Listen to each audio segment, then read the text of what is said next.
is going on, everybody? Welcome back to High School Never Ends, a Pop Punk Dad podcast. I am Wingman Steve. And this is Chris 183. Hello, Chris 183 signing in. Here we are with the second episode of Movie May, the second episode of the second time we're doing Movie May. And if you're living on a rock or if you don't understand what Movie May is, we're just talking about a bunch of movies that are music related. And we have another one that is on tap for us here. You know, Chris, we were talking before, somehow we picked all these movies that are all like the early 90s. It's kind of a nice callback to childhood, don't you think? Yeah, I guess so. I mean, so far, so bad for me. I haven't been really into what the choices have been so far. So I hope that changes. Let's hope so. And today we're going to talk about the movie Airheads, which is about music. It's about a bunch of dumb guys. It's funny. It's from back in the day. Hopefully you liked this one, I guess, more than that thing you do in Wayne's World. Although you said you liked Wayne's World, but then kind of picked it apart a little bit. And we couldn't have a Movie May without this week's guest, right, Chris? No, I think it was a given that we had to fit this guest in somewhere. So this seemed like the best spot because I feel like this guest has a personal connection. No. Has a personal connection with this movie only because I know that this individual, this movie comes up so much just over the years in conversation. So I was positive that he was going to be an expert on this particular movie. Am I wrong? I don't think so. Well, tell everybody who he is. Okay, I thought you were getting to that, but I will get to it. So yes, ladies and gentlemen, it's Movie Steve back on the show. Hi, Movie Steve. What's up, guys? How you guys doing? We are doing great. So I know right now, like everybody's like, okay, well, what's the movie? Like, you know, why did you bring Movie Steve on? What's been the big fanfare? Well, the movie itself that we're going to talk about today is Airheads. Airheads, the 1994 just extravaganza, we'll call it. Airheads, starring, and it was an all-star cast. It was Brendan Fraser. You know, it was Steve Buscemi, Adam Sandler, who, you know, I'll probably take it or leave it with Adam Sandler. But guys, this was quite a movie. But yes, Airheads, we're going to talk about it. And I think there's a lot to talk about, Wingman. Absolutely. And listen, I got to put this disclaimer out here. We picked these movies that we're going to do in Movie May like a bit ago. And this movie used to be streaming like in at least one place. And I'm so sorry, everybody out there. It's streaming like nowhere. I went to do some prep for this and it is just not streaming. I had to like uncover the barrels of the internet to find a copy. So I hope that if you're listening, you had the chance to figure it out. Go to your local DVD store and buy a DVD or a VHS because this one's a classic, but it's not currently. Change all the streaming movies like every month, so you just never know what's gonna hold up, right? You don't. So it was quite a challenge to get this one. I almost had to go down and see if I had it in my DVD collection, which for some reason I don't. Movie Steve, do you have this movie in your DVD collection? Funny enough, I do not own this movie on DVD. However, I do own the soundtrack on CD. I don't know how that happened, but interesting. Wingman Steve, did you own this movie on DVD before you threw it away? No, I didn't throw away any of my DVDs. I have all my DVDs. Thank you very much. But no, for some strange reason, I do not own this movie on DVD. I have it like on a digital download, so I was able to watch it, but I don't have like a hard copy of it. No. Well, I mean, look, it is what it is. We were able to watch it some way, some shape, some form. And I'll tell you what, like, I'm pretty glad that we did. This was quite a movie. And before we kind of get into anything here, do you want to maybe give a little bit of stats on this one or some just basic overview on it, Wingman? Yeah, just some background. It came out August 5th in 1994, so just a young wing boy I was back then. It was directed by Michael Lennon. I don't know if I said that right. It was written by Rich Wilkes. It runs a pretty quick 92 minutes. It had a budget of $11.2 million, and in the box office, it grossed, ready for this? $5.8 million. Big ol' flop, guys. Big ol' flop. Why did this one flop? Steve? I mean, honestly, I mean, watching it again, I kind of didn't realize where it sits, and I didn't realize. I thought it was earlier '90s, '94. That's like grunge has taken over, and if this movie seems like it's more like for metalheads, does that not make sense? Like people that are kind of into the headbanging heavy metal type of music, and so like I don't think it had a good way of finding an audience. Sandler wasn't big yet. Chris Farley's in it, and he was kind of big, and they were still on SNL at this point. And Brendan Fraser was like, he's the guy from Encino Man. Like there really wasn't like a star power thing. You look back at it now and you're like, oh my God, it's like a murderer's row of celebrity. But I'll tell you what, if they made money off of the amount of times this ran on HBO, they'd be quadrillionaires. Cause that's how I saw it. It was on HBO like 3, 4 times a day. It almost felt like. I know it was always on when I got home from school. But If it this had came a- out 4 years later, let's say two to 3 years later, do you think that the box office would have doubled? Oh yeah, absolutely. Yeah. Why yeah. do you say that? Even in 1998? Is that what you're saying? Well, Well, yeah, Sandler because was big then. You know, Joe Yeah, but- Montana. Joe Montana was in it. I was waiting for the Joe Montana conversation. I was waiting for it. How could this not? How could you say that this doesn't have a celebrity power in it without Joe Montana and the Ghostbusters in this one? Yeah. I Half think of the all these Ghostbusters. guys, this movie just came out before they hit it big. This is like kind of like right on the cusp of Ghostbusters was 1984, buddy. I mean, listen, I'm not talking about Ernie Hudson, but Brendan Fraser, And- Adam Sandler, Steve Buscemi, Chris Farley, Michael McKean, they got big in Saturday Night Live in the mid '90s. So if they were to if this was out 2 years later, I feel like it probably would have done better. Are you saying that Ernie Hudson was the only Ghostbuster in this movie? Who did I miss? Who else is not in it? Who else? Are you is in it? kidding me? No. Harold He- Ramis. Yeah, he plays the big record executive who's a cop, actually. Well, I mean, I Egon. would that's a cameo. That's not a like a cast member. That was pivotal. If they would have let him in, the whole story would have changed. You You kidding may me? be right. Are you kidding me? This was cool. This is really cool. This movie, even though it was pretty, and I'm gonna still pick it apart just in a fun way. Oh yeah. But I tell you what, like I really had a good time with this one. So, I'll tell you what, I'm gonna go straight for it. This one was light years better than the two movies that we've seen, especially That Thing You Do.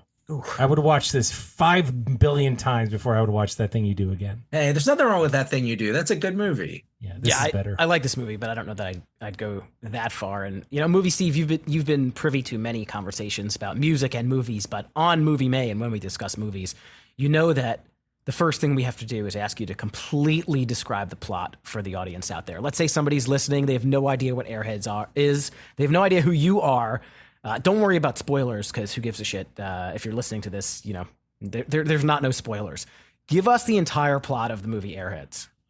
Okay, so Brendan Fraser plays this rock guy named Chaz who he's just trying to get his band signed by a record company. He tries to break into a record company, and they basically catch him and they kick him out. And then his girlfriend leaves him, kicks him out of their shared apartment. So then he moves in with his two bandmates who are brothers, played by Steve Buscemi and Adam Sandler. They both work. Adam Sandler's a pool cleaner, and Steve Buscemi works at a toy store. They see that there's this band called Sons of Thunder who got signed because they played their song on the radio. So the Steve Buscemi's character, since they work at a toy store, all these guns got discontinued, toy guns, because they look too real. They decide they're going to break into the radio station and get them to play the song. Well, stuff kind of goes sideways, and they basically take the record or the radio station hostage, and comedy ensues. The SWAT teams come, then a bunch of fans come, and then basically in a weird way they do get signed, but then go to prison. And yeah, I don't know. I think I got it all right. Mhm. You just summed up 92 minutes in 90 seconds. That was it. That's everything that happened. Yeah, pretty much. I mean, it's funnier than that I'm making it sound. It sounds like a horrible tragedy by today's standards, with guns and taking people hostage and all that stuff. But it's lighthearted. Yeah. I think it's probably about the time to just start talking about just overall things that we've seen. We're not going to go through the. So if you're waiting for us to go through this scene by scene, we're not going to do that. But we are going to give some overall thoughts and talk about characters, so on and so forth. But there's just a couple notes here, and I'll kind of just start things off. They okay, so they don't really want to use foul language in this movie, like they do here and there, but for the most part, they substitute foul language where it could be with just random PG phrasing, like "you ruined my makeup, you butt." Like it's funny that they do that in a movie that hypothetically could be PG-13, or I don't think it could be R, but I wonder why they went the route of really writing the script to a little bit more kid friendly. Maybe they were hoping that they would pull in a younger crowd, because it really wasn't. There were parts that maybe weren't, but for the most part, like a kid could watch this, right? Well, it was rated PG-13. Yeah, I mean, Adam Sandler does say he's going to stab somebody with his dick at one point, so I don't know if that's exactly kid friendly, but I think it's funny the way they phrase things in a way that it makes it kind of memorable. Like instead of just using curse words, they kind of they say things in kind of colorful ways that makes the quoting of it kind of funnier. I don't know, it's just that kind of the way they say things, like especially the way Buscemi, but like Buscemi flips people off, and he calls people like what's it? Or no, doesn't Michael McKean say like Dick Burger or something? I don't know. I can't No, remember. Buscemi says dick smoke. Dick Smoke, that's it. Yeah. So I mean, So, a lot of dick stuff. a lot of dick humor. But like necklace goober was one that was used, and and things like that. So that just stuck out to me as something interesting, because if you think about these characters, these metalheads, they definitely weren't going to have clean. They're not going to be clean, right? These guys are gonna swear, and you just didn't hear that a ton. So it was a choice. It was a choice, and I know we're going to talk about the character, so I'll save this one. But one thing that I want to mention is that in reference to my joke about Steve throwing away his DVDs, one of the scenes in this, Steve did not throw away his CDs either. I think he sold them, or I don't know what you did with them. Honestly, I was so upset about that. No one knows. Well, you may as well have dated this girl in the movie, because she took his CDs or records or whatever it was and just kind of threw them over the side into the street, and he did not pick them up. He just left them on the ground. So when she kicked him out, as movie Steve had noted, she threw all his stuff over the side, as the tropes usually happens, right? With when the breakup occurs, you throw stuff out of the top window into the yard or whatever, but she threw all his CDs out the top window, and everything shattered all over the ground. He made no effort to pick any of that up. So all of his collection of music is gone. It's just on the street, broken. And I don't get that. Why wouldn't he pick that up? She trashed so much stuff. Like, it seemed like there was a lot of music and CDs, and I'm sure clothes and whatever. That was over the top, I think. I don't know. What did she throw out that was that big thing that just smashed all over the ground? Was that like a computer or something, or was it a record player? Maybe it was like an amp or something? Oh, maybe it was a record player, like a stereo. But I'm more interested in the CDs that she threw away. Like, what did she do? Well, why would she do that? That's not fair. She was mad. He's a bum. Yeah. He ruined her makeup. Wouldn't you, if somebody threw your stuff out in the front yard, wouldn't you pick it up and put it, take it? I think logistically it's impossible, considering he drives a Harley. I'm not sure how you're going to put all that on your back. In your pocket. He had a bunch of pockets in his leather jacket. Well, I also would have thought after the makeup was destroyed, like the move would have been like the moment she walks in to be like, "Hey, honey, listen, I'm so sorry. You might, the makeup was on the tank. You left it on the toilet and it accidentally got destroyed. Not just like let her find it and then just like go nuts on him."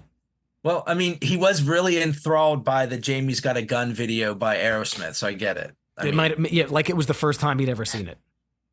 And he was like really getting into it. Like he really liked Aerosmith, I guess. How would that big box of makeup fall in the toilet? How would that even happen? You left He it on said, the tank. yeah, he left it. She left it on the tank. Yeah, but if you leave it on the tank, you still have to, like, that's a big box on the tank. So you're telling me that's going to teeter off the tank into that would have to move forward into the toilet. Okay, well, it fell into the toilet, and then he took it all out of the toilet and put it in the box for her. See, at least he like showed it to her. He could have just hid it. Did he Whatever, flush no makeup. first? I don't know. It's all gone. So Was it in that shoebox before? Yes. So she I- keeps all of her expensive makeup in a shoebox. No, on I think the toilet. I think he just threw it into a shoebox because like he fished it out of the toilet, and that was it. It looked So. like it was just a bunch of Q-tips. If you look at what she threw It at. did. It did look like a bunch of Q-tips. I thought that too. So let's intermix a little bit here. I know this isn't our way of doing it, but let's talk about characters as we kind of cock through the movie. I think start with the girlfriend because we've talked so much about her. What did you guys think about this character of the girlfriend? What's her name? Kayla. Yeah. Did you enjoy this character, or did she kind of make you feel a certain way? Well, she's the typical 90s wet blanket girlfriend in all these movies where like the guys are just trying to have a good time, but then the girl's always in the way and she's the bummer. And hey, yeah, Steve Buscemi calls her Oko at one point, remember? Yeah. Okay. So, I mean, she's basically like the bummer girlfriend who's like super hot, but, so that makes sense why he's with her. But really, she's just as he would say, a spaz.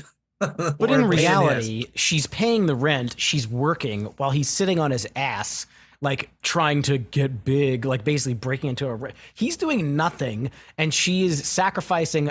She wants to live the rock. It's very obvious. She wants them both to live the rock star life, but she's the one sucking it up and working to pay the rent, and he's doing nothing. So I think they make her come off like the wet blanket, but she's just kind of doing her best, right?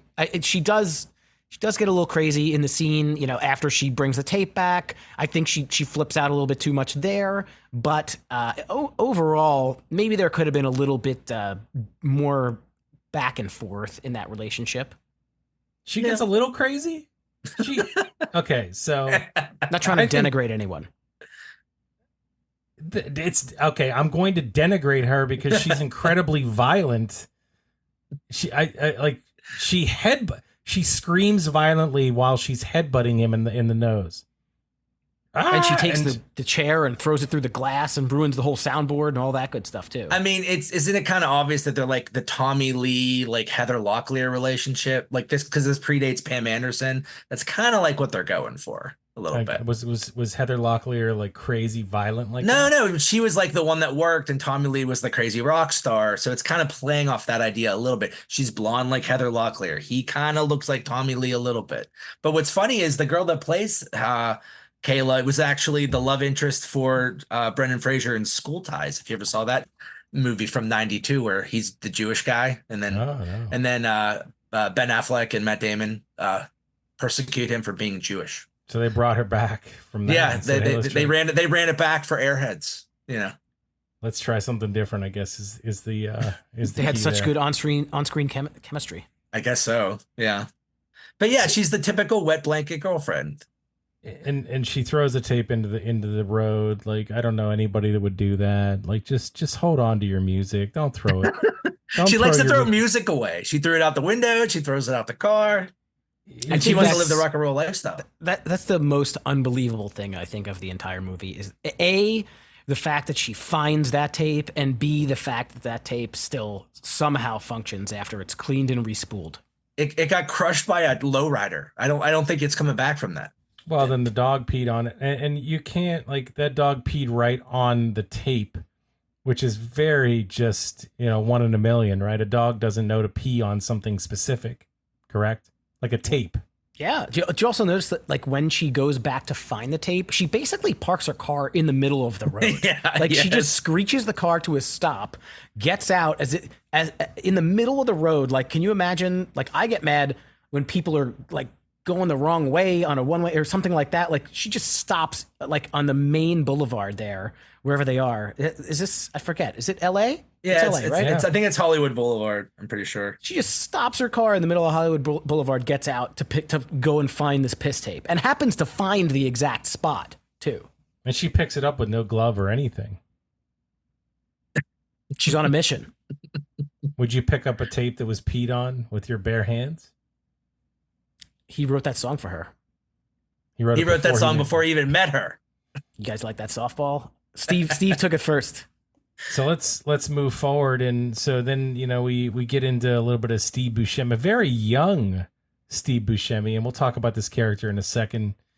But Steve Buscemi in '94 was how old? Was he in his 30s or is he younger than that? I think he was. I thought he was in his 20s. Was he in a comedy before this? I'm pulling up his IMDb right now. I want to know. That's a good question. So he works at a toy store. We talked about that, which is hilarious. Old Man Covington. We don't see Old Man Covington. I'd like to. I imagine he is the owner of this toy store that goes by the name Old Man Covington. And also the haunted amusement park from Wayne's World. Are you going to go by... That's Old Man Withers. That's Old Man Withers. Are you going to go by Old Man Wingman when you're older, Steve? Yeah, that doesn't sound too bad. Old Man Wingman. I like it. Old Man Wingman. They eventually get back to the apartment, and then you meet before that you meet Adam Sandler, his character, which is Pip. They talk about the band. Obviously, Chaz is already kicked out of the house or wherever, the apartment, so moving in with them. Talk about young too. Like Adam Sandler looks like he's 15 years old in this movie. Was this his first movie? No, he was in a crappy movie called Out of Water or something. Because remember, he used to be on Remote Control on MTV a million years ago, in the late 80s. So before we get into these two characters, because I think this is a good time to do that, I do want to talk about two things. And number one, it's really cool that he had a crash test dummy doll, which I've never seen before. So cool on that, even though he ripped it out of the box. And you don't remember that? Things. I remember crash test dummies, but I don't remember. No, the plush one, all the body parts came off, the head, the arms, the legs, and you could Velcro them on any way you wanted. No, I wasn't paying attention to that in '94. I really wasn't. I guess I just wasn't paying attention to it. I think that's an older toy, though. I don't think that was a toy from '94. I think it was early in the '90s. But just so you know, Chris, when this movie came out, Steve Buscemi was 36. Oh my gosh. He was almost 40. He was 36 years old when this movie came out. I guess because he's 66 now. This movie's 30 years old. 36 isn't almost 40, but it's getting in that direction. So, here's my other problem with that scene in the apartment is they take a perfectly good Stretch Armstrong and he sprays it with basically Tabasco. So then what do? They just leave it up there with Tabasco all over it? No, it's nailed to the wall. It's nailed and it's stretched and then nailed. It's crucified on the wall, pretty much. But it did not seem to be the cleanliest of apartments. So that thing's just going to be caked with Tabasco and sticky, and you ruined it because of what? What's the point? What was he trying to show us? That he had good aim? Come on, bro. Yeah. Well, it's to show what happens later when he shoots the guy in the eyes with the pepper sauce, and the guy goes like he said. So talk about Rex as a character throughout the movie. What did you guys think about this one? I actually enjoyed him a lot, but go ahead. Who wants to start? He's the typical metal guy. He's or that archetype. He's kind of not attractive, but he's skinny and wafy, and he just loves metal music, and he just wants to get laid, and that's not going to be possible because he's Steve Buscemi, and that's what Steve Buscemi looks like. Although I must say, of all the Steve Buscemis, this is the one that looks the most normal, and I think it's because of the beard or the facial hair and the long hair. It kind of disguises the crazy look that he normally has in movies. Maybe. Does anyone agree? Younger than what probably we remember him in more recent years, but yeah, look, he was Steve Buscemi is who he was.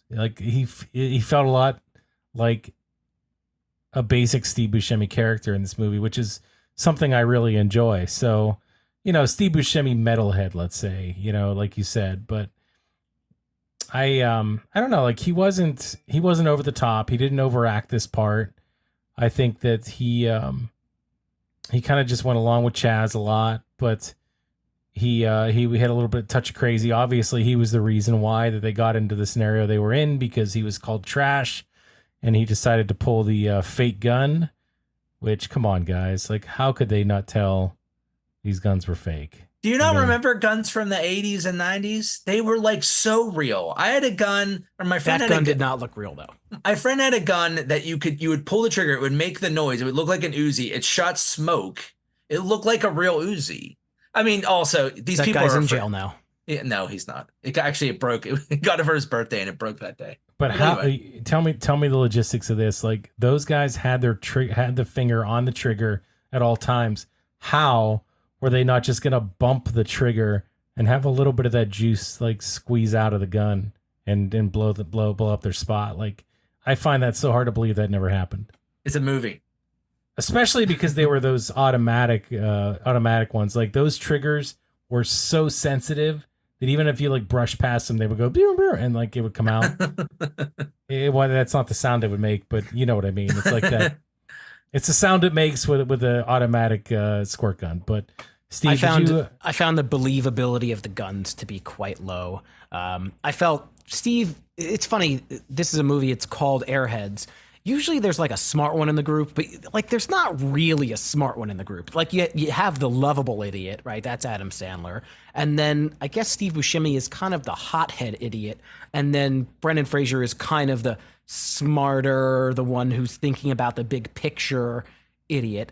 Like they are all pretty much idiots. But I wasn't a fan. I thought Steve Buscemi's acting was probably better. There's a lot of bad acting in this movie. I feel like I tend to like Sandler, but I think that a lot of the acting was a little bit over the top, but not necessarily Buscemi. He's pretty natural, and he does a good job being that like kind of hard ass, but not so smart guy. well, let's talk about Pip then while we're on the subject. So he played by Adam Sandler. You see a lot of, since this is before all of Adam Sandler's quote unquote movies that made him famous. He was famous probably going into those movies too, but you could see a lot of like origins or the genesis of some of the things that he did that he would overdo in every movie that he was in. Like for instance, that thing he does where he slowly raises his voice until the voice gets really loud and he starts to yell. So he goes from here all the way up to here. Chris, you didn't change your voice there at all. But you know what I mean, right? Oh, he was raising his hand, folks out there listening. Yeah, well, when I go from here all the way up to here, I feel like they probably get down on the ground. I mean it. I'm gonna stab your head off with my dick. That's it. Yeah, yeah. You definitely peaked the mic on that one. Right. Peaked my vocal cords too. You're gonna get yelled at for that. But listen, that. But then that Sandler, you know when he goes out and has the face off with the cop, which I think is dumb. The dance off almost. Where he like does that weird dance thing that he does. Listen, do you know what I'm talking about? I do. I think Pip is the unsung hero. But wait a this minute, movie. Hold on. That's in other movies, isn't it? That little dance. I think he was just trying to like make a move, and then the cop made the move. I don't know. No, he does that like a robot dance. That weird dance with his hands, where he's like hunched over.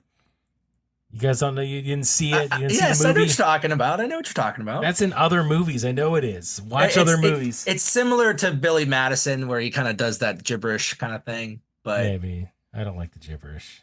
But okay, so go ahead. You think what did you say? He's a hero? He's the unsung hero of this movie. If you think about it, he's the most successful out of all of them. He owns his own company. He's got Pip's pool cleaning. He's got his own van. He's got his own job. He doesn't need the Lone Rangers. He could probably get his own apartment. Not only that, he's got this quiet, cool thing, right? That's his thing, the quiet, cool. And he pulls in tons of chicks. He ends up during this hostage situation banging a chick on a nice leather couch. Pip is the hero of this movie. Pip, he wants to play the drums underwater in a dunk tank. He might not be the smartest, but he's the best. He also gets his tooth knocked out at the beginning by that 90s chick. And that becomes they're into the building. He got them in the building. Something about her, like, what it was about her that I didn't necessarily like? It's the 90s hair. It's that 90s hair. I can't get past that. And that's that early 90s hair. Short cut with curls? It's not just short cut with curls. It's like a poof in the front that goes as high as the sun can go. Like it's into the sky. It's just too much for me. I don't like I that. think watching the movie now, that look is a little outdated, but it's still good. Like she still looks good for sure. Oh yeah, yeah, yeah. She's the blonde bimbo girl that Susie with two Z's, The and Tuesdays. Yeah. giving sexual favors to the boss to get ahead in the company. Not a lot of people caught that probably when she said what she said to get to lead you to that, but she definitely said something that was pretty blatantly obvious. So she was like somebody that answers phones. Is that what we're to believe there? Yeah, I mean that's what she says she does there. Yeah, that actually plays into a couple things that I want to bring up here, and that's so what is David Arquette's deal? Like, what does he do? Well, if you notice, everyone in the radio station is a different like a 90s archetype. Like he's the surfer guy, and then you have like the Black Power guy, and then she's like the blonde bimbo, and then Michael Richards is like this like zany accountant guy, and what's the name? Milo is the, like the scummy Slick record executive. producer. Yeah. And then you got what's the name of the DJ again? Ian the Shark. Ian the Shark. He's like, he seems like a Howard Stern-esque radio disc jockey from the 90s. Like they all have these little like archetypes of like a 90s group. And then you have like the nice, wholesome black woman who works the front desk. Like, everyone is like sort of like their own little archetype. That What makes was she sense. playing? Or By the stereotype. way? What was Stereotype, there you go. Was she playing a Game Gear or is she playing something else? Oh, she was playing a Game Gear. Yep. Okay. I couldn't figure that out. I don't know why they decided to put a Game Gear in the movie, but that's Product interesting. placement, sir. Product placement. So it's funny going back, like the Sons of Thunder. You mentioned them. It's almost like descriptive. Actually, it's hand holding in terms of storytelling, but it's done in a way that I think they did it on purpose. When that guy comes on the mic and says, "Hey, I just want to thank the radio station because you pretty much got us signed by playing us on the radio." It's like, okay, well, nice narrative. You're just basically telling these guys like what they have to do to be able to get signed. And then they started to sing. I want to say that band might be a band, but I don't know who they would be if they were. So Didn't the lead singer look like Chris Jericho? For like a quick second, I thought it was Chris Jericho. it kind of did, but then I was like, well, that also looks like pretty much every other lead singer in a band in the early 90s. So like it could have been anybody from Shannon Hoon to, I don't know, the guy. They're a real from, band. They're called the Galactic Cowboys. I never heard of them. Oh, there you Okay. go. Well, he sounded like he had a voice of a guy that would be a singer from a real band, unless it was dubbed in. But I just kind of wanted to bring that up. Brendan Fraser was drinking Budweiser, which is the bad choice in that scene. Just want to bring that up too. And then so just kind of moving forward, they break into the radio station. Do you like the way they were able to get in? Do you think that was ingenious? Do you think it makes sense to use your bank card to try and get into? I thought that part was funny, and he's like, and he eats his card, and then he tries to short circuit it by spitting pop into the into the thing. Like that's gonna work. Are That's they good. brothers, by the way? Pip Yeah. and okay. Yeah, him and Rex are brothers. I like didn't get that at first, and then my second time through, I heard that. So, I got something else here. So we go to like Michael Richards, and it's okay. So this is 94. This is in the heyday, or maybe even not past the heyday of Seinfeld. Like it's still going strong, right? In It's 94. right in the this Yeah. is the wheelhouse of Seinfeld. So do you think they hired him to this movie and said, "Hey, could you just do that Kramer thing? Just do a bunch of that, and that's Yes. cool with us." Yep, that's exactly Definitely. what it was. Yeah, Because we need that's some all of he that really Kramer energy. did. That's all he really did. Do you think that this character, and what was the name of this character? Because I don't have it here. I love He that. was Kramer. Doug Beach. Beach. Yeah, you- Beach. Do you think this character added? I know it was a supplemental, but or secondary. Do you think it added to the movie or to the cast? Well, I mean, he does provide one major plot point, which is he brings the real gun that then gets the cops to let them stay longer because it's been revealed that they have fake guns, and then they shoot the real gun, and then the cops back off. So at least he performs that function. But yeah, no, he was the weak link of the movie for me. I was like, man, I really don't like any of these scenes. They're very boring and not funny. And I don't wonder if I thought it was funny in the 90s. I don't remember. They're also problematic because he's doing the Kramer thing and he's making so much fucking noise, but he's supposed to be like sneaking around in the air ducts and no one's supposed to hear him, but he's making so much fucking noise. Then the fact that they give him the gun doesn't make a ton of sense. Like, if you're gonna give a guy a gun who is actually interacting with the outside world and the SWAT team, why not just send a SWAT person? Like, if they were really trying to take control of the narrative, why give this random guy an Uzi or a semi-automatic weapon rather than send somebody in his place? Well, because he when he's asking him what his background is, he's not paying attention, and he says he's a merchant. He was in the Merchant Marines, and the guy goes, "Oh, you were a Marine," so he thinks he's like, that. yeah. So yeah. Yeah, and I don't know the whole. I don't think he adds too much to the movie, but in terms of plot, yes, that gun needs to be brought in so that when the fake guns are discovered, there is still a reason why they are in control. But there's so many. There's a couple, and I do really enjoy this movie, and I watched it a million times as a kid on HBO. I was a little too young to see it in the movies, but a couple of things about them breaking into the radio station. Like, so I used to work for a radio station. A few things irked me a little bit, or not irked me, but not super believable. First off, they were on the air when they first let the world know that they were kind of taken over and taken hostage. The police would have been there much, much faster than the police actually showed up. And on top of that, the rest of the station would have known immediately that something was going on. It seems like there is, I'm trying to think to reality time in the movie. It seems like there's 10 to 20 minutes after that first scene in the studio where they reveal what's going on and the fake guns come out to where they actually say, okay, let's collect everybody in the station. And there's only 7 people in the station. That's also not too believable. But I feel like the timing of the movie, everything would have happened much quicker. It doesn't matter if it's 94 or 2024. If someone is taking hostages and they're announcing that on the radio, I think the response would have been somewhat instantaneous. Yeah. Plus, it was the LAPD, and at that point they are getting a bad rap. So we have the Rodney King chant. Yes, there was quite the rap at that point in time. Yeah. He's that guy. That guy. Well, the other thing is did they just send 2 cops there? Hey. They just sent patrolmen. And then that's the thing, because remember, Ernie Hudson is the patrolman. You know I'm what I just mean? a street cop. How am I going to get all this stuff? Yeah. Well, he's a sergeant. He's a sergeant, and Chris Farley is just a cop.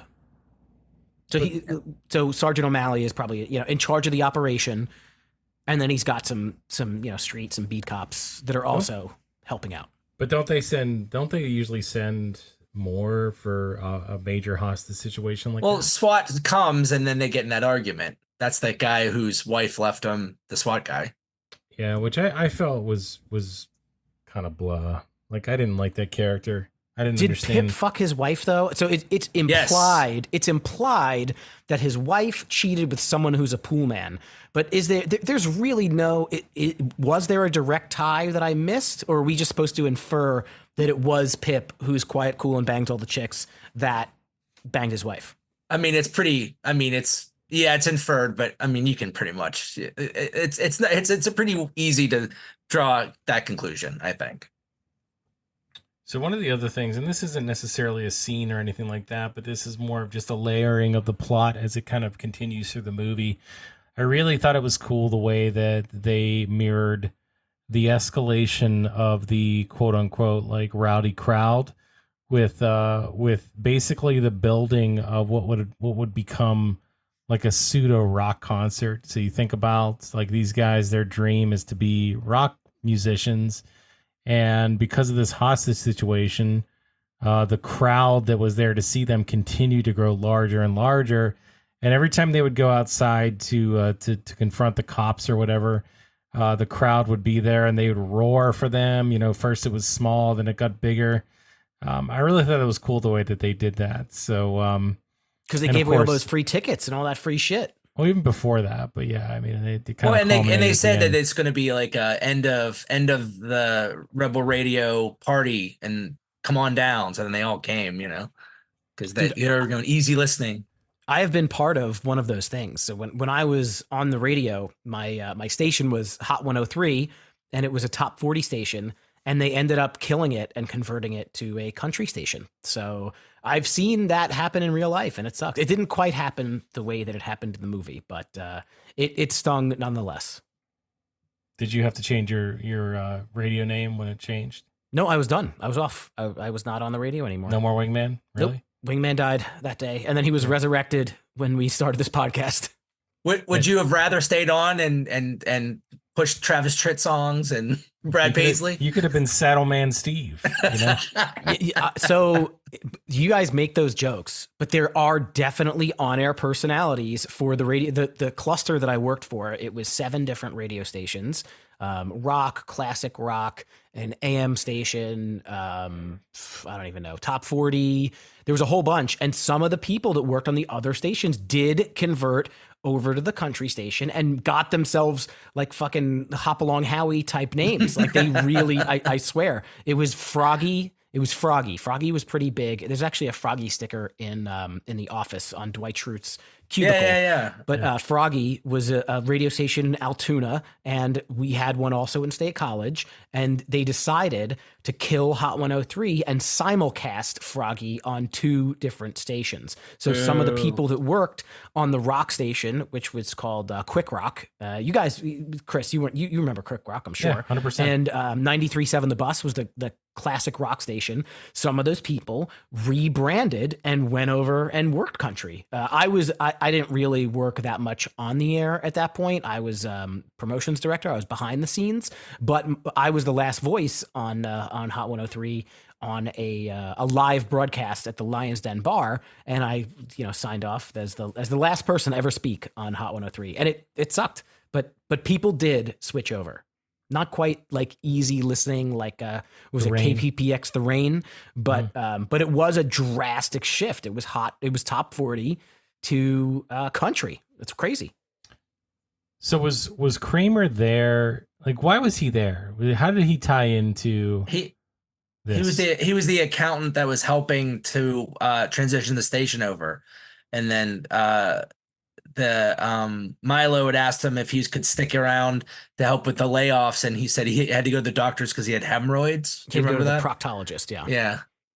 Ass Man. That's like a direct. I don't know when the Ass Man episode of. I think it was probably later, but that's a pretty direct tie-in. Yeah. It seemed like a forced joke at that point in time. Like that was something I thought was forced, but I guess maybe back then it was funny. Who knows? So they were gonna do that. What did you guys? So we didn't talk about Joe Mantegna's character at all. Anything interesting there? Again, not. It was another supporting character, but pretty central to the plot. It's interesting that he is drinking beer while he's on midday at his job. Like I don't know if that's something that's far fetched or something that was just acceptable. But well, wait, yeah. but you heard the program director. He says you think you're untouchable. So maybe he thought that he could do whatever he wanted because he was untouchable. I think he's the draw. He's the Howard Stern of their radio station. He gets all the listeners. So, he did feel like he was untouchable because when he finds out they're switching, he's, you have the balls to fire me. Like you'd be nobody without, I forget the quote, but he did think that he was above the radio station, that he was the radio station. Mm-hmm. Yeah, but you can't assault your boss and still be okay. Like you probably get fired for that. You probably can't drink beer on the job either. That's probably a no-no. What's worse though? Like I feel like assaulting would be worse. But he didn't assault him until after everything had gone to shit, right? Assault, not insult. Assault. He didn't assault him or like until everything had already gone to shit. Okay, so we've been through. We actually didn't talk about Chaz Darby at all. Like we talked about all the other characters. We didn't talk about the main character. I thought it was Chaz Michael Michaels. No, he's Chester A. Ogilvy. Chester Ogilvy. So that's the big reveal. Spoiler alert, right? His name's not Chaz. Like that was like a big deal for his girlfriend, I guess, that his name's not Chaz, it's Chester. So she had no idea. How do you not know? Do you think Chaz is a real name? I think that's always going to be a nickname. And Has she never seen his driver's license? I mean, yeah, you're dating somebody. You feel like that stuff's going to be like floating around somewhere. Well, I remember for some reason when I misremembered the movie because I thought that was like a bigger plot point in the movie, and it like literally that it's like a 2 minute scene, but for some reason I thought that was like a big reveal, like that was like a 10 to 15 minute like thing, like oh like will she find out if that I'm a geek or not? But really it's like in 2 minutes the entire crowd's like we're all geeks too, and then it's over. That's oh yeah, that's great. Yeah, I do D&D as well, and it's like okay, great. Well, But Lemmy's in that scene. he is Lemmy, a young Lemmy is in that scene, a younger So is Lemmy. Stuttering John. He Yes. is, He He is. masturbates constantly. Constantly. And one of the daughters of the mamas and the papas. One of the Oh, really? yeah, she's the one that says, "I want your body." She was in that movie, The Stoned Age. Do you ever see that movie? I think I did. I can't remember. That's like though. a bad Dazed and Confused ripoff. Does Brendan Fraser give a good performance here as Chaz? I think he does okay. I think he does it right. It's not the greatest acting job, but I believe that he's this this guy who's just trying to put everything into his music and make something out of himself. But he's not the smartest guy, so I think he does a pretty good job. That wig is awful, just awful. He's that long-haired wig is terrible. It's a wig. I didn't know it was a wig. That is a wig. Well, the reason I know it's a wig is because when he did press when he was up for the Oscar for The Whale, and someone asked him about it, and he had fond memories of doing that movie, and he said he hadn't talked to those guys in forever, and when they kind of met up and they were chatting, and he said that he had a great time with them because remember he was down in the dumps for a long time. He got blacklisted for years and years before The Whale. And he looked fondly back on that movie, but yeah, he said the wig was awful. And watching it again, I noticed, yeah, it's a pretty bad wig. I mean, considering that, don't they have him wear a bandana and then like a motorcycle helmet? They're kind of like trying to hide that it's a wig a little bit. Pretty sure. Yeah, I thought the character was inconsistent a little bit because, like, when he was in that first scene where he snuck into the record company. Like he seemed like a heavy metal stoner type guy. Like, hey man, what's up? Like, are you are you like an executive around here? Like he talked like that, but then at other times he would just talk normal. Like he would have like a kind of a low tone and just be very very even keel with what he was saying.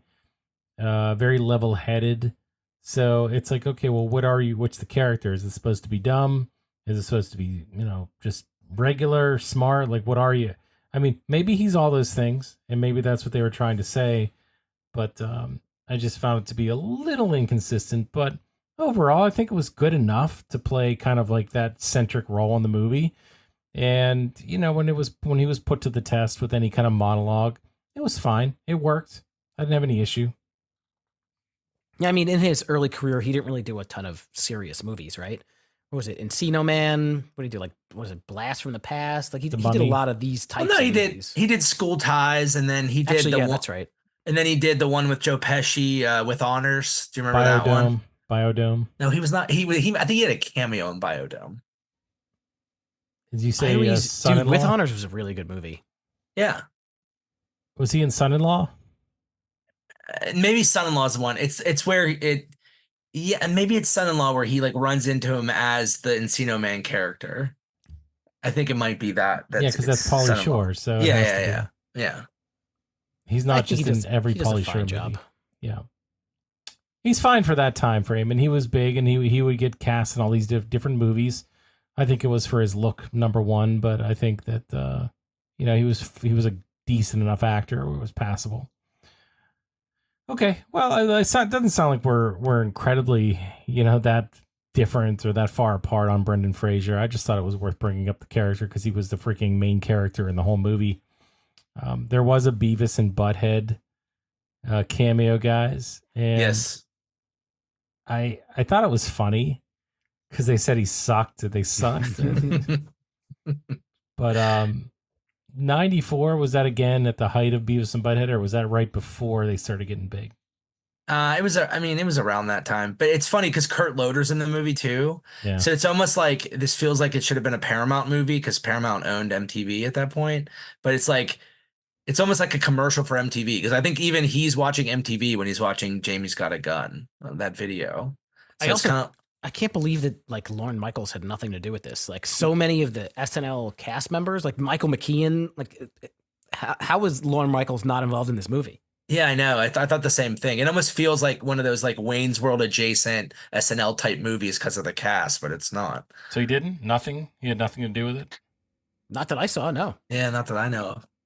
And then we touched on it, but why do you think that they had two of the four Ghostbusters in the movie? Was there some kind of tie there with Hudson being in there with Harold Ramis? Like Harold Ramis at the time, was he producing or writing or directing or Well, that was after Groundhog Day.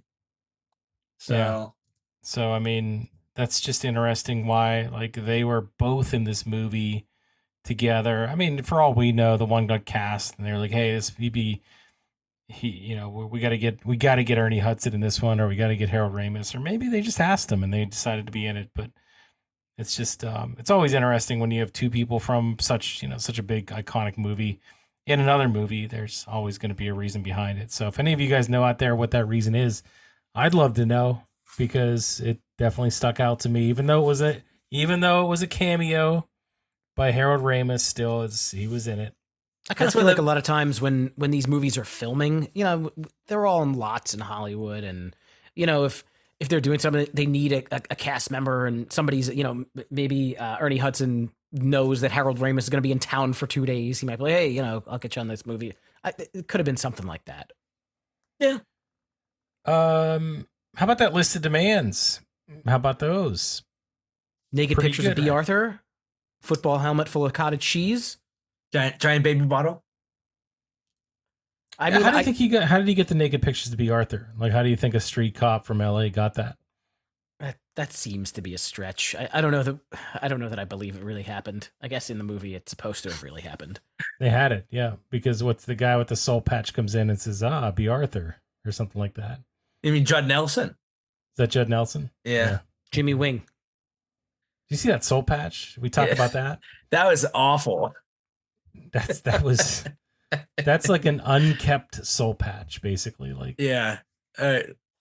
I guess that's what music record executives were like in the mid 90s. They wore that horrible long soul patch that looks like he's so smooth he got a beard on his hands. That's what my he looks like. God.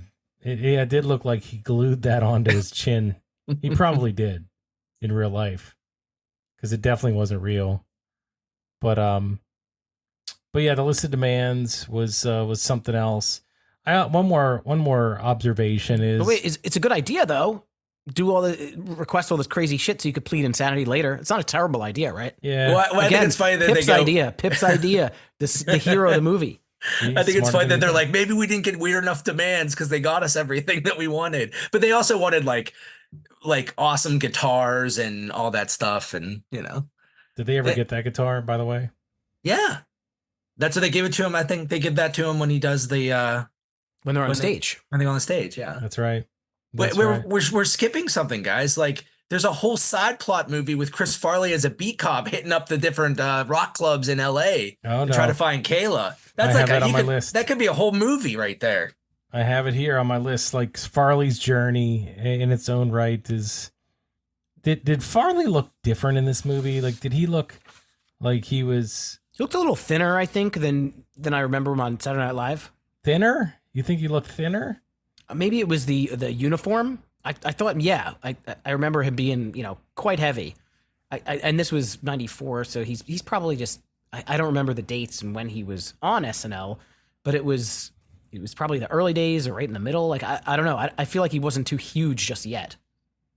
And he was playing it kind of straight. Like, he's not Yes. the goofball. Like, he's like a legit cop. Like, he's like, I mean, he stands up from someone, he pulls that dude's nipple ring out. Like, he seems like he's not like this goofy, wacky, like, know nothing cop. He actually kind of is like a cop that cares and is actually trying to do his job.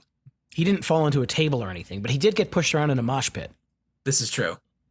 Don't Yeah. you think like a real cop would be able to end that though? Like just pull his gun or do something like, okay, this is enough. Not at the White Zombie concert. That ain't happening. So yeah, they went to a White Zombie concert. White Zombie was not huge at this time. Is that correct? Yeah, I think this was after they were on Beavis and Butthead, though. Okay. That was during the Les Exorcisto time when because that's why they got big. Remember, because they were on Beavis and Butthead, and then that made them big, and then I think that probably put them in this movie. Plus, the song is a good song. That's a good White Zombie song. I don't know which song were they singing. I don't remember the name of it, but I like that song. It wasn't Dragula, was it? That was before Dragula. No, Dragula is when he went on his own. That's not White Zombie. That's Rob Zombie. That's Rob Zombie, Robert Zombie by himself. Zombie.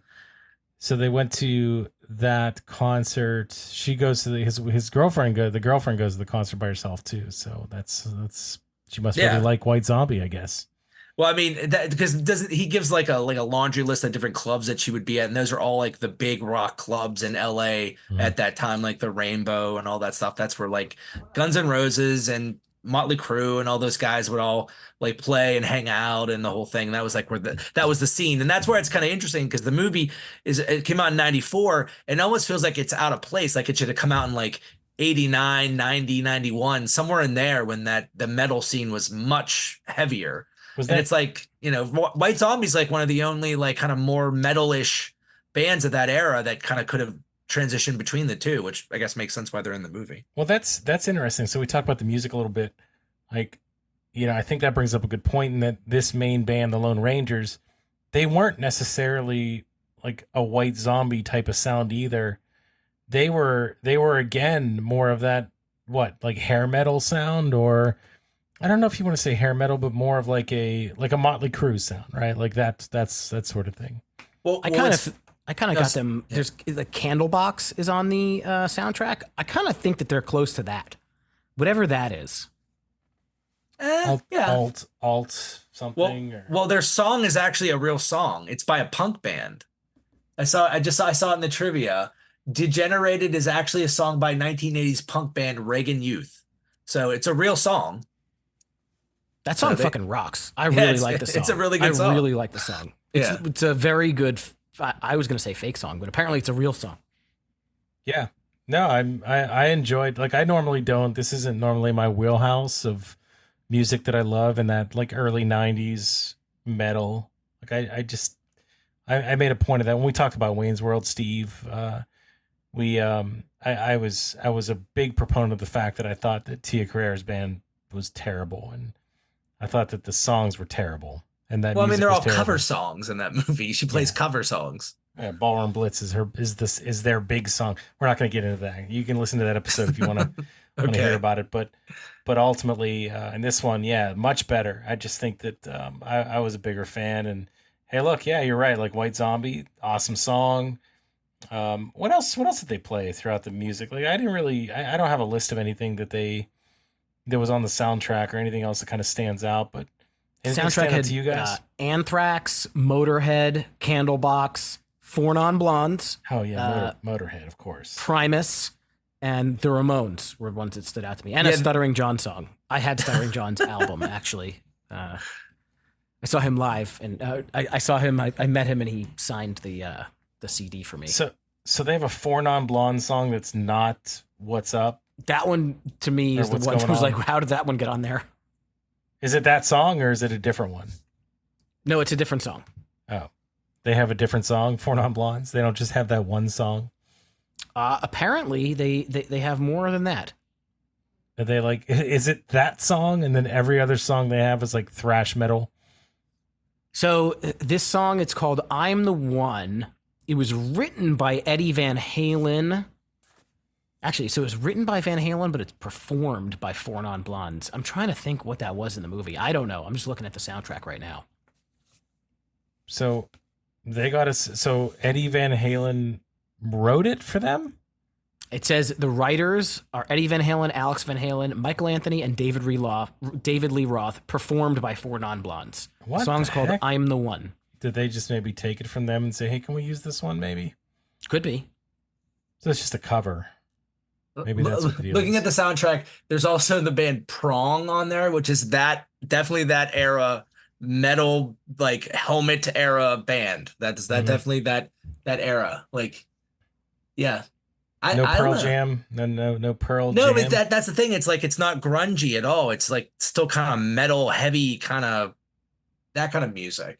Except Candlebox. Candlebox is the bridge, I think. No, but Candlebox was kind of heavy a little bit. I put them more in the grunge, but I could be wrong. I'm not a huge Candlebox It's a fan mix. or anything. It's a mix. You love Candlebox. You've always talked about them. You've always Yes, talked about them. I do.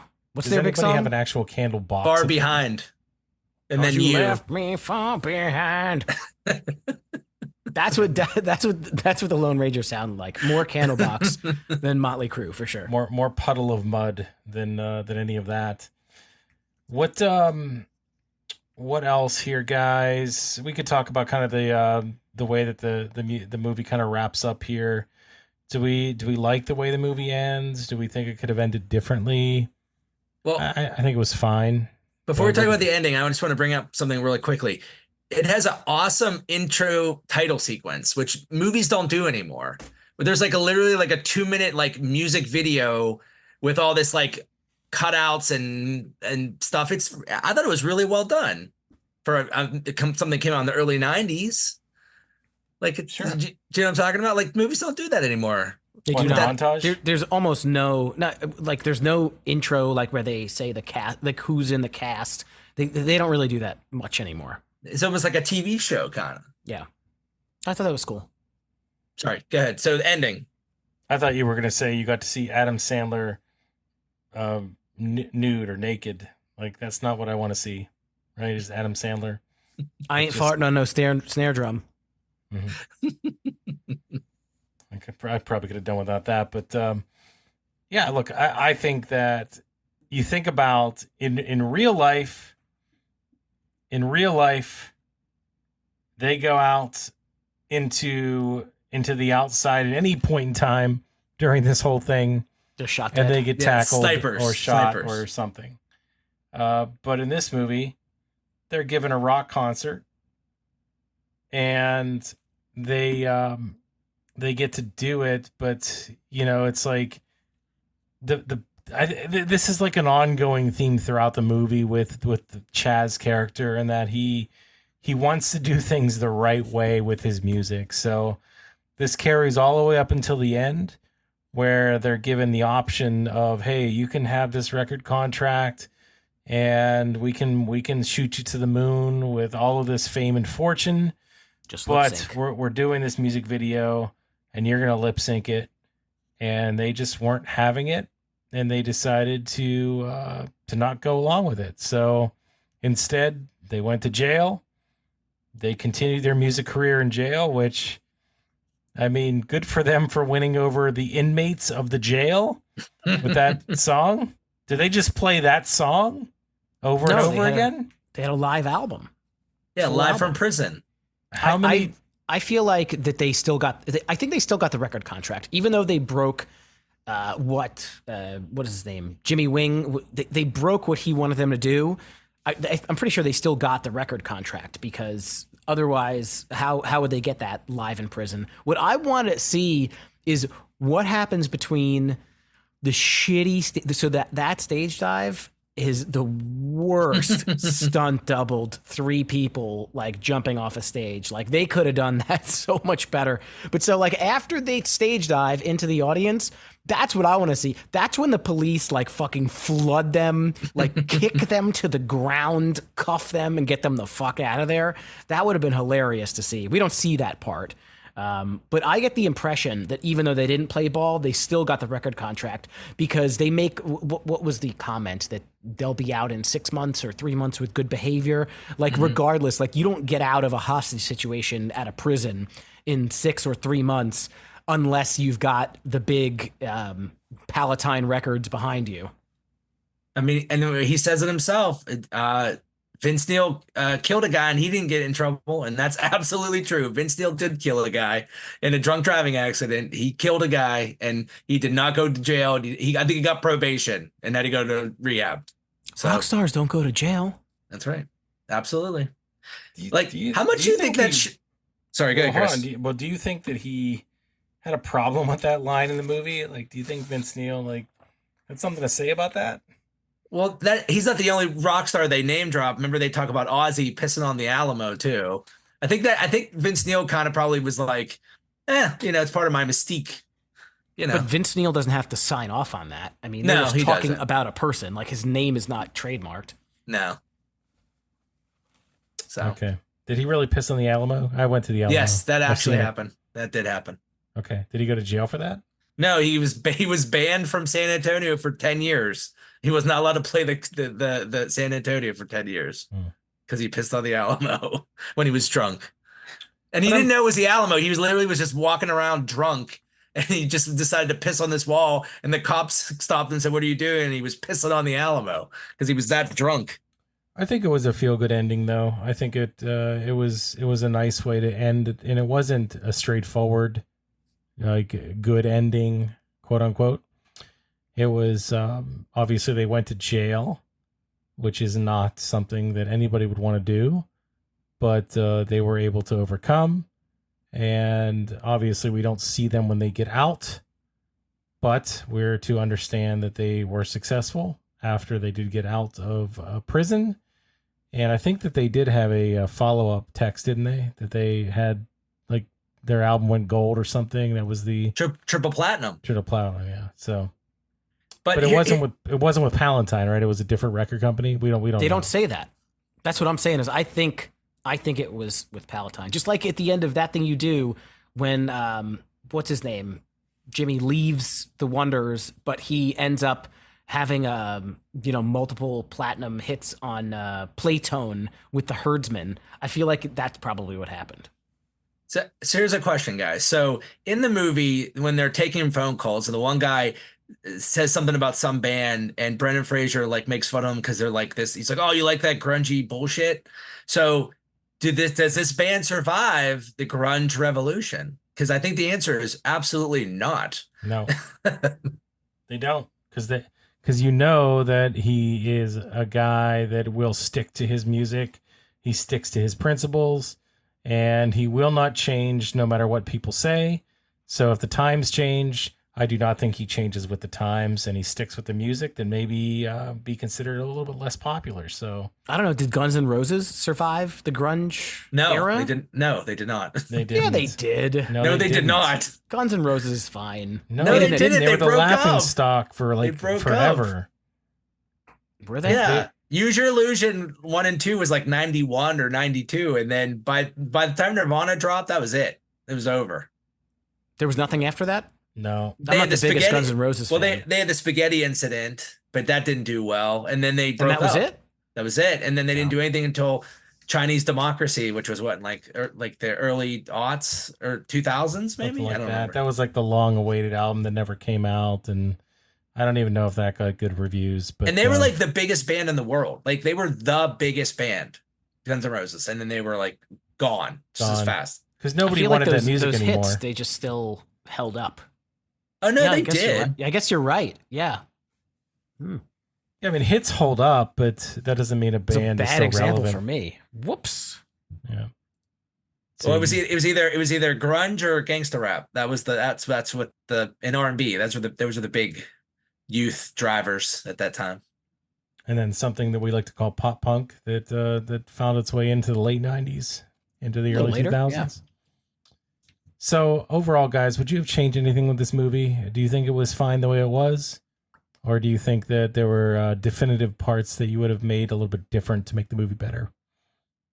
No, I don't think I would have changed all that much. I called out a couple of things that I felt were maybe either over the top or a little bit unbelievable, but I think I'm just nitpicking.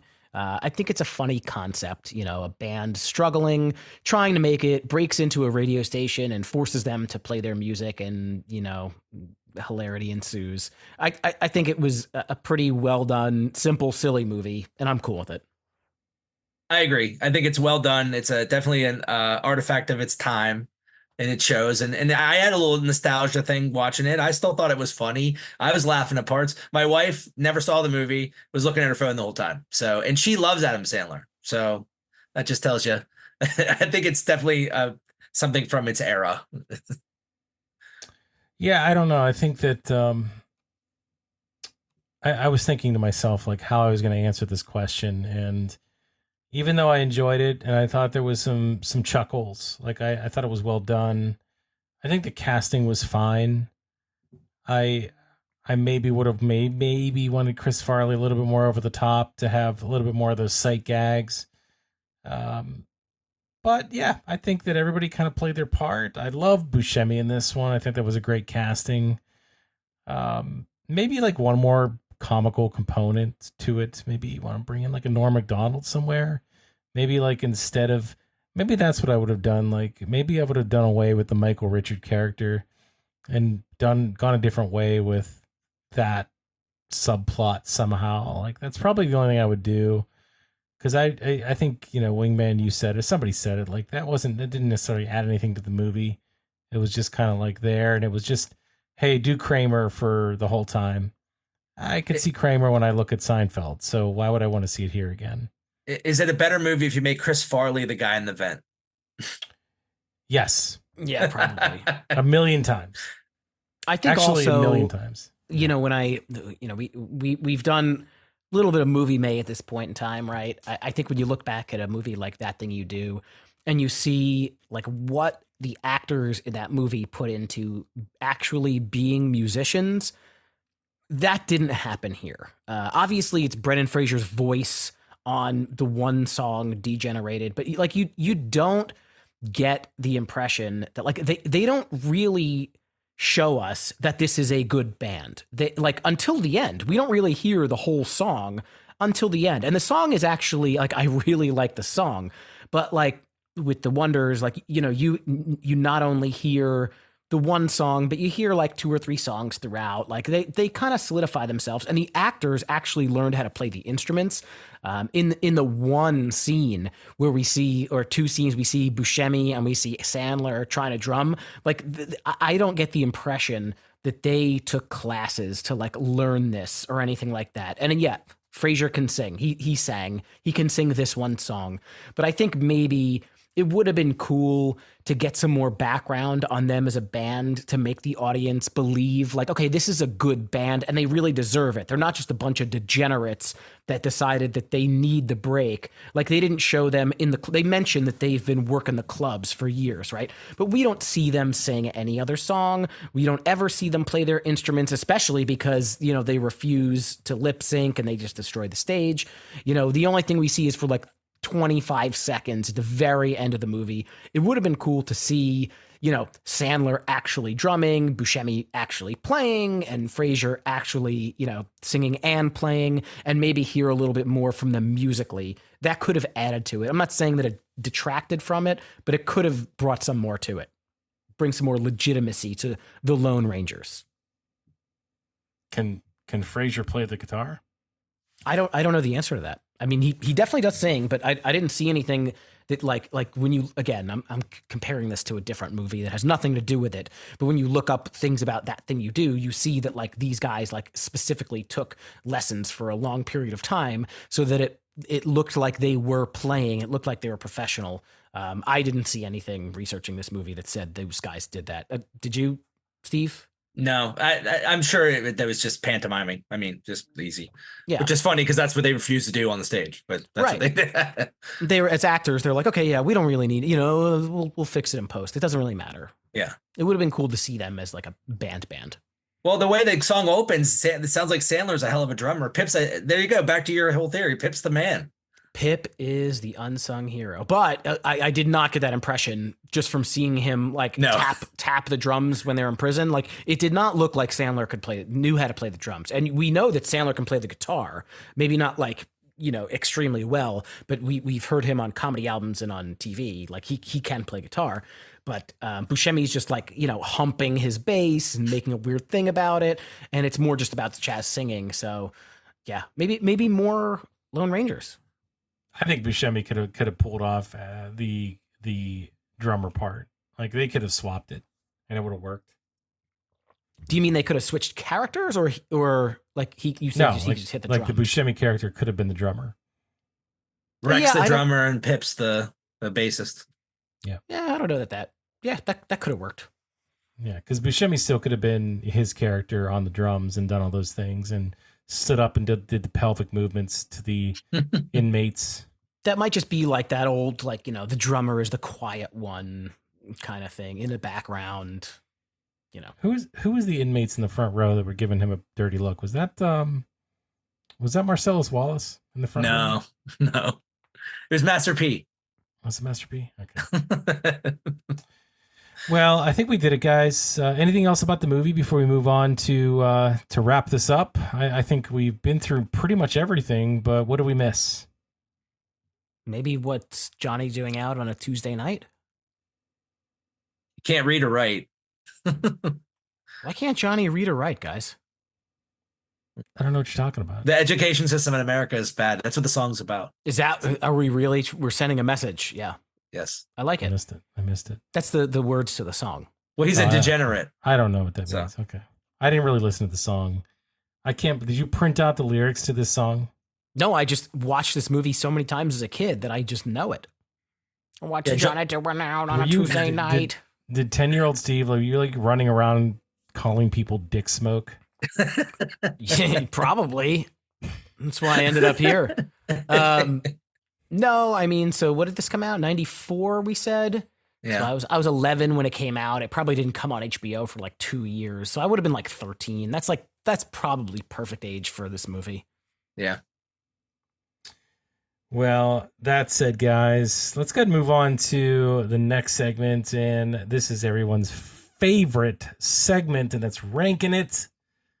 This is where we get to rank all our favorite stuff tied to the movie we just watched. So today for Airheads, we're going to do something a little bit different. Movie Steve, I'm going to say a little bit different because you haven't been through this yet. So we're not going to go 1 through 5 or 3, 2, 1. You're going to give us your top in the following 3 categories, your top this in the following 3 categories. And that's going to be favorite scene, favorite song, and favorite quote. And then you're going to give this film an overall score from a 1 to 10, 1 being the very worst there is, and 10 being the absolute best. All right, Steve, you're going to go first. All right, my favorite scene. Oh, there's so many good ones. I would say probably when they take the phone calls, not just the Beavis and Butthead part, but just the whole part where they take, because you kind of get a feel for all their characters there. And plus, I like when Ian the shark just realizes he doesn't have a job anymore, and he just basically tells the listeners to fuck off. Just pretty funny. So that's my favorite scene. His favorite song, I got to give it to the White Zombie song. That's which I looked up, is "Feed the Gods." That actually sets the tone for that whole club scene. It really works. The moshing, the ripping the nipple ring out, that works really well for that. And my favorite quote, it's a weird one. It's when they break into the radio station and Ian the Shark's like, who are you guys? And they're like, we're a band. And he goes, oh yes, the Partridge Family. Which one of you is Lori? That's my favorite quote from this movie. All right. And what about your overall score, 1 through 10? I give it an 8. It's a definitely rewatchable. I'd like it. Awesome stuff. Thank you, Movie Steve.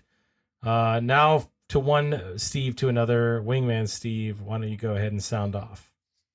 Okay, so we'll start with the favorite scene. Kind of hard to pick one here, honestly. I think they're all like there's so many fun scenes. It's hard to pick a favorite, but I think I'll go with when the guys kind of loosen up and have fun in the radio station. So they gather all the CDs, the concert tickets, they go on air and they just start chatting, and you kind of hear the personalities of who they are outside of the stress of taking over the radio station or being invaded by the police. So I'm just calling that the guys having fun in the radio station. That I think that's my favorite.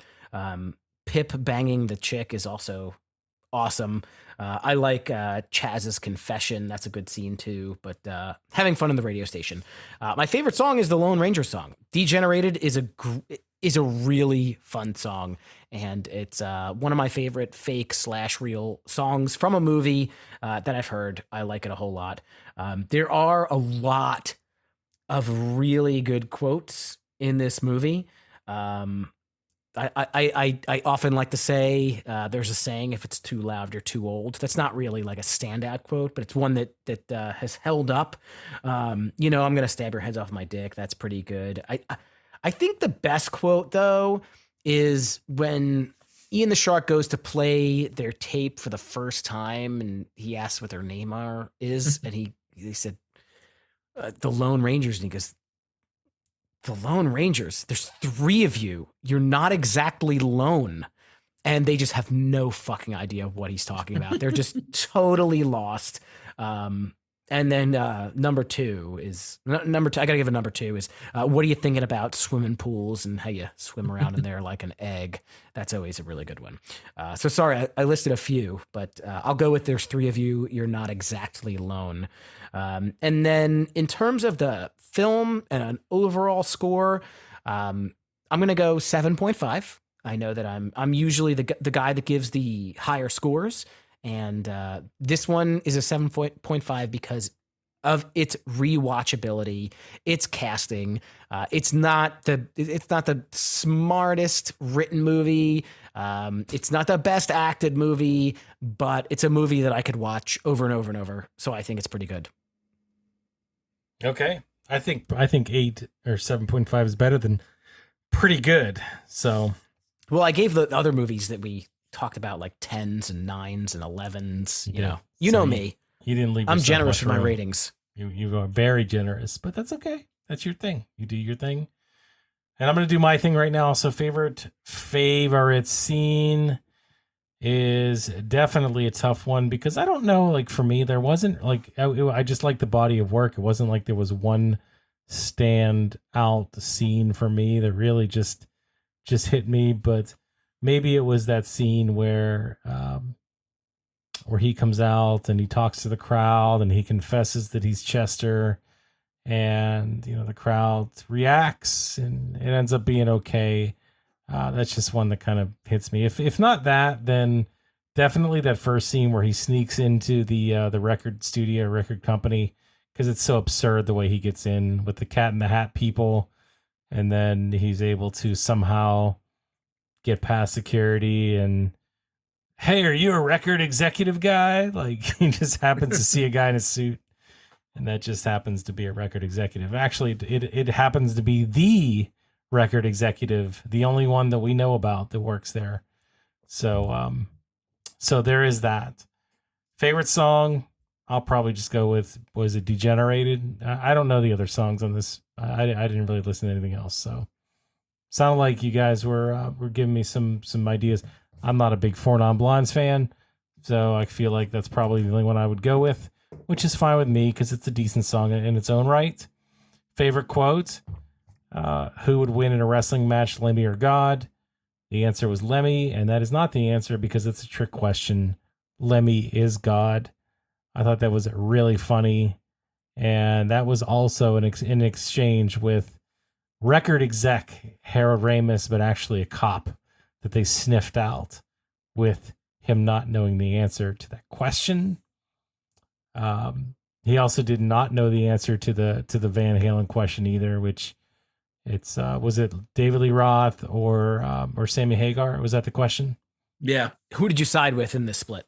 Yeah. So guys, I got to ask, who did you guys side with? David Lee Roth. I don't really have a side there, buddy. Oh, come on. No, you like Aerosmith. Like how I like Aerosmith. How can you like Aerosmith and not like Van Halen? I didn't say that I don't like Van Halen. They're perfectly fine, but I didn't get invested in their story. That's all I'll say. Okay. All right. And then so some other quotes though. Some other quotes. I gotta highlight a few more. Steve, do you have any more that you want to highlight? Wait, I'm not done yet. Are you serious? Whoa. That's right. The score. My bad. Whoa. I thought you were finished. Whoa. I got excited at the quotes part. All right. 8.5. Wow, that's like the highest rating you've given like any movie. Because it's a fun movie to watch. I'm just a fan of this time period. And I know that I trashed Wayne's World because I didn't feel like it held up.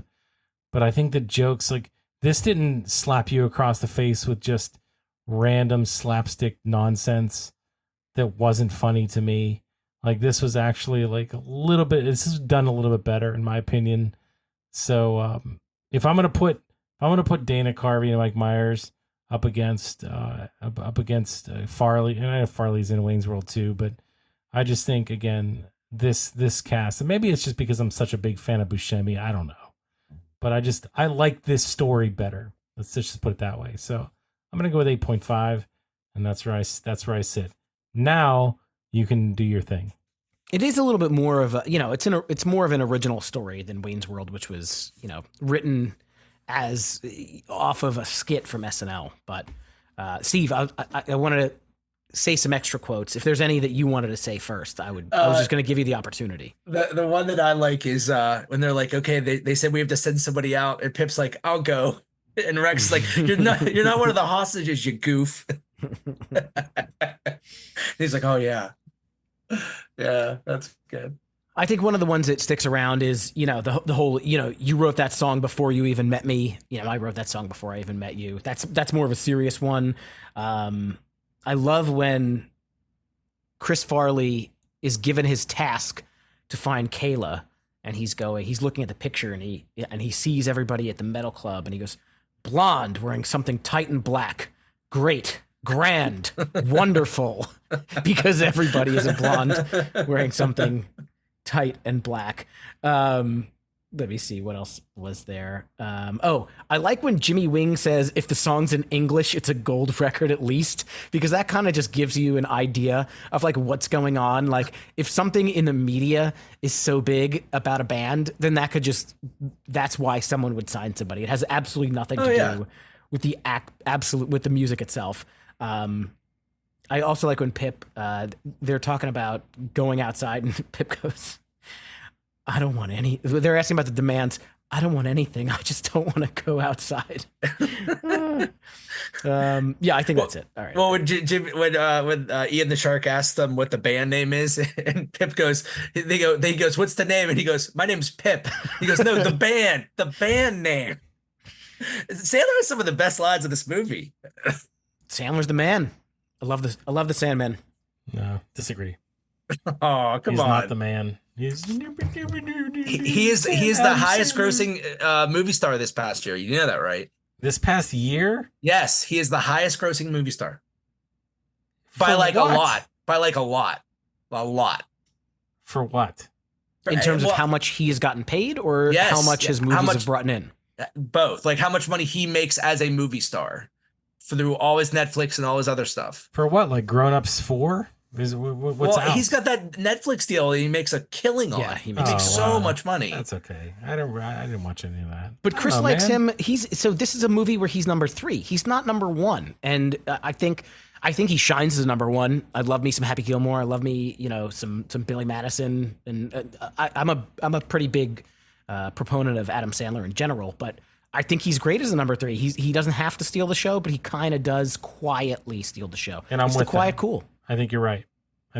He's good supporting cast for sure. He's good supporting cast to Brendan Fraser. So. Well, my wife and I watched like half of Billy Madison after watching this movie, and because there's like little bits of Billy Madison sprinkled in here, and I'm sorry, Sandler's great. You're crazy, Chris. He's awesome. My wife also hates Sandler, but I'm a Sandler guy. I like Sandler. I just grew out of him. There's people that are like now that are just so much funnier than what Sandler wants to do. I think you're giving him a bad rap because of the whole grown-ups thing and like the whole blended thing. Like when he got a little bit further on and he started just telegraphing everything so he could go on vacation and make money instead of making good movies. But early Sandler stuff is awesome. But how many times can you really like laugh at the same exact shtick for? Big Daddy is a classic. Oh, that is one of the best movies. It is so funny. Okay, I'll give him Big Daddy because I think that was a great one. But I got tired of like the Happy Madison stuff, like just over and over again. Like it was funny the first like 100 times, but after that, it's just no. Sorry. Except if it was funny the first 100 times, and that's a praise. Well, because it was on every minute of my life, during the 90s, like in the early 2000s, like that's all that was ever on was Adam Sandler stuff. But you can't sit there and tell me that there haven't been funnier stars that come out of Saturday Night Live that that you think are, I don't want to say more talented because that's not fair. Adam Sandler is very talented, but I just think, and again, we all have our specific brand of humor that we tie into better than maybe somebody else does. I mean, So maybe Will maybe Ferrell that's might what it is. make me laugh more than Adam Sandler, but I mean, Adam Sandler has written and created and done these different things over the course of time.